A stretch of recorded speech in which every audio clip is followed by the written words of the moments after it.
지방자치가 도입된 지 어느덧 30년의 세월이 흘렀습니다. 풀뿌리 민주주의의 시작점인 우리 지역 기초의회가 보다 더 전문성을 갖추기 위해 현재 필요한 것들은 무엇이 있는지 짚어봤습니다.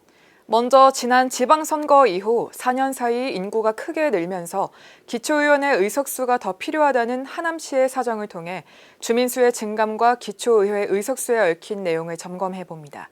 집중취재 와디슈에서 짚어봅니다. 하남시는 지난 2018년 제7회 지방선거 당시에 23만 명의 인구를 기록했습니다.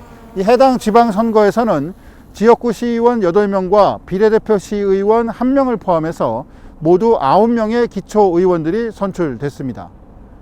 올해 있을 제8회 지방선거를 앞둔 시점에서는 인구수 31만여 명을 나타냈습니다. 4년여 사이 8만 명 넘게 늘어난 것으로 36.8%의 증가율을 기록해 경기도에서 가장 높은 수치를 보였습니다. 이렇게 되면 기초의원 정족수에 따른 선거구 조정이 뒤따라야 하고 하남시의 경우 지역구 2명과 비례대표 1명을 포함해 많게는 모두 3명의 자리가 더 늘어날 수 있는 조건이 됩니다. 특히 지역의 급성장으로 하남시 전체 인구의 40% 정도를 차지하는 미사강변 도시의 사정이 그렇습니다. 현재 인구 13만 명이 넘는 이 지역에서 주민들의 이해와 요구를 대변해줄 기초의원은 단 2명뿐입니다. 전체 13만 인구 안에서도 시민분들의 의견이 조금 다양한 의견들이 있습니다. 한쪽에서는 이런 부분을 주장하시지만 다른 쪽에서는 분들의 의견과 조금 온도차가 있기 때문에 한두 명 정도 더 있으면 시민들의 의견을 좀 밀접하게 친밀하게 들을 수 있지 않을까. 하지만 거주 인구의 증가가 의원 정족수의 확대로 곧바로 연결되는 것은 아닙니다.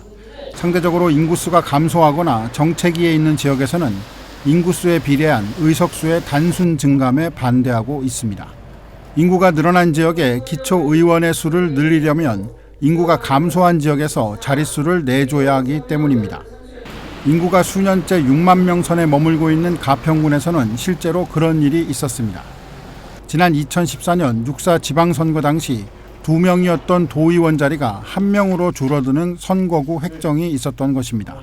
도의원 2명이 활동하다가 1명으로 활동하니까 워낙 광범위하게 넓기 때문에 일일이 다 다닐 수도 없고 지역의 대변하는 의원으로서의 역할을 할 수가 없다. 군 단위, 시 단위의 인구가 조금 작은 시 이런 데가 손해를 많이 보고 있다. 물론 다른 방법도 있습니다. 현행 공직선거법에 따르면 경기도 내 기초의원의 정수는 447명으로 정해져 있는데 이 정족수를 늘리면 하남시처럼 인구수가 증가한 지역에 기초의원 자리도 추가로 발생할 수 있게 됩니다. 경기도의 인구 또한 지난 4년 사이 68만 4천여 명이 증가해 국회 정개특위에서도 이 문제가 논의되고 있는 것으로 알려졌습니다. 또 지방 의원들에 대한 전문성이 또 필요한 필요성이 대두되기 때문에 가평 같은 데가 좀 줄는 추세가 있고 또 이 지방에서도 인구수가 줄면 또 이제 정원수가 줄어야 되는데 이제 이런 것들이 이제 서로 간에 국회에서 여야가 합의가 또 필요한 부분이고 그거는 누구도 아직까지 예측할 수 없다.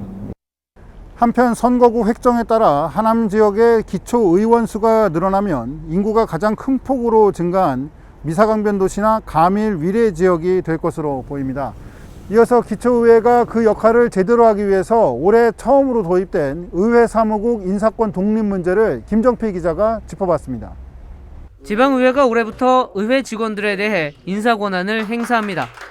의회가 인사위원회를 구성해 소속 공무원의 충원과 임용, 승진, 복무 등을 결정할 수 있습니다. 또 정책 지원 전문 인력을 의원 정수의 2분의 1까지 둘 수 있습니다. 가평군 의회 의장은 정책지원관 3명을 포함해 최대 19명에 대해 인사권을 행사할 수 있습니다. 새로운 지방자치가 성공적으로 정착할 수 있도록 더욱 노력할 것이며 인사권 독립과 강화된 권한을 바탕으로 국민들이 체감할 수 있도록 행정의 변화를 견인해 나가는 데 노력하겠습니다. 지방의회 인사권 독립은 지난해 지방자치법이 개정되면서 가능해졌습니다. 이에 따라 가평군 의회도 의회 운영과 관련된 11건의 의회 규칙을 개정했습니다. 하지만 독립기관으로서 역할을 충실히 하기에는 남은 과제들이 많습니다. 지방의회 의원들은 예산 편성과 조직 구성권까지 행사할 수 있어야 진정한 인사권 독립이라고 주장합니다. 인사권 독립 외에 우리가 자율적인 조직 구성권도 같이 가져야 되지 않겠는가. 그리고 또 한 가지는 독자적인 예산 편성권도 우리 의회에서 가져와야 되지 않나 그렇게 생각하고 있습니다. 이 때문에 지방의회 독립성 강화와 자치분권 실현을 위해서 지방의회법을 제정해야 한다는 요구가 커지고 있습니다. 지방의회 인사권 독립은 이제 첫걸음을 뗐습니다. 하지만 소도시의 기초의회는 최소 규모로 운영되면서 교통과 문화 등 생활 전반에 관한 행정을 감시하고 견제해야 하는 상황입니다.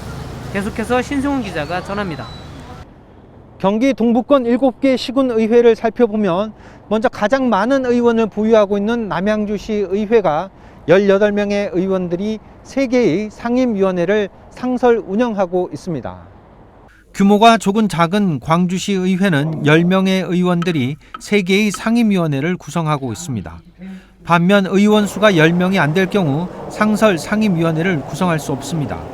최소 인원인 7명으로 의회를 구성하고 있는 구리시와 여주시, 양평군, 가평군 9명 의원의 하남시 의회가 이에 해당합니다. 때문에 조례심사나 행정사무감사 등에 맞춰서 특별위원회를 만들어 운영하고 있습니다. 의장 빼면 6명입니다.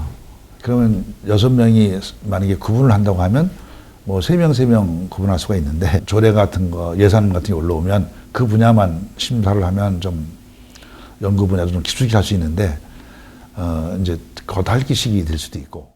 상임위원회는 의회마다 다른 구분을 보이는데 남양주시 의회가 산업건설과 자치행정으로 구분하고 광주시 의회는 행정복지와 도시환경으로 인근 의정부시 의회는 자치행정과 도시건설로 나누고 있습니다.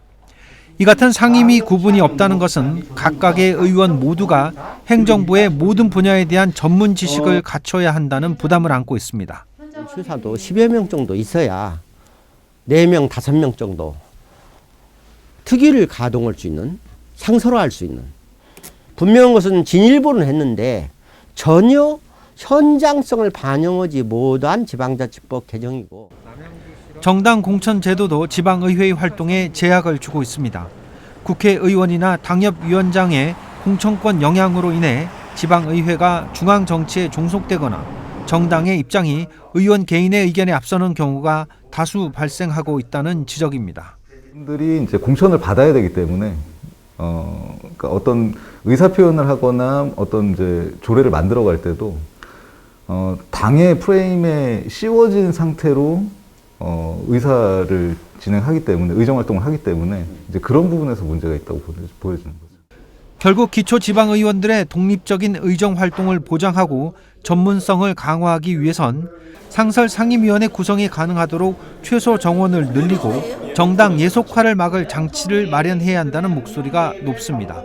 딜라이브 서울 경기 케이블 TV 신승훈입니다.